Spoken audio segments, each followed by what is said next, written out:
திரும்பவும் சொல்கிறேன், எல்லா பிரச்சனைக்கும் மூல வேர், திமுகவோட எல்லா தில்லாலங்கடி வேலைகளுக்கும் மூல வேர் ஒன்றே ஒன்று தான். எங்கே சுற்றி எங்கே வந்தாலும் அங்கே தான் வந்து நிற்கும். 2026 மே 4 வெளியில் வந்த தமிழக சட்டமன்ற தேர்தல் முடிவுகளை இன்றளவும் இந்த நிமிடம் வரை, இந்த க்ஷணம் வரையில் திமுகவால் நம்ப முடியவில்லை, ஏற்றுக்கொள்ள முடியவில்லை, ஜீரணிக்க முடியவில்லை. என்னன்னாச்சு? எல்லாம் கை விட்டாங்கப்பானே. கை விட்டுட்டாங்களா? அண்ணே பெரிய கொடிய நோயா? என்னன்னு சொல்லுங்கண்ணே. எரிச்சலா இருக்கு தம்பி. அப்ப இன்னைக்கும் ஒண்ணுமும் அவங்களால வந்து இந்த வெற்றியை ஜீரணிக்க முடியல, ஏத்துக்கிற முடியல. ஐயோ ஏன் இப்படி வயிறு எரியுது உங்களுக்கு?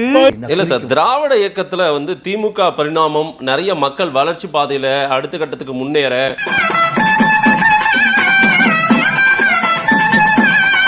கொள்கையை உட்புகுத்திக்கிட்டது எல்லாமே திமுக. ஒரு கொள்கையும் கிடையாது, ஒரு கத்திரிக்காயும் கிடையாது.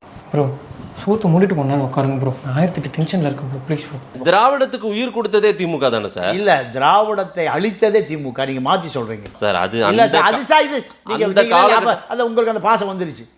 சபாஷ், நம்ம இயக்கத்துல என்னை விட நீ நல்ல ட்ரைனிங் எடுத்திருக்க. உங்களுக்கு அந்த அடையாளம் வந்துருச்சு. நீங்க விட்டு தானாடா விட்டாலும் சகையாடுங்கிற மாதிரி சார். இல்ல சார், அப்படி சார், இப்படி சார். உனக்கெல்லாம் வெக்கமே இல்லையாடா?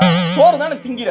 எரிச்சல் வருது இவனை. நான் கெட்ட வாரத்துல திட்டி போயிருவேன். சோ விஜய மக்கள் ஏத்துக்கிட்டதுக்கு ஒரே ஒரு கருணாநிதி எதிர்ப்பு, திமுக எதிர்ப்பு. மக்கள்கிட்ட அந்த திமுக எதிர்ப்புங்கிறது புறையோடி போயிருக்கு. ஆனால் திமுகவையும் தமிழ்நாட்டையும் பிரிக்க முடியாதே சார்.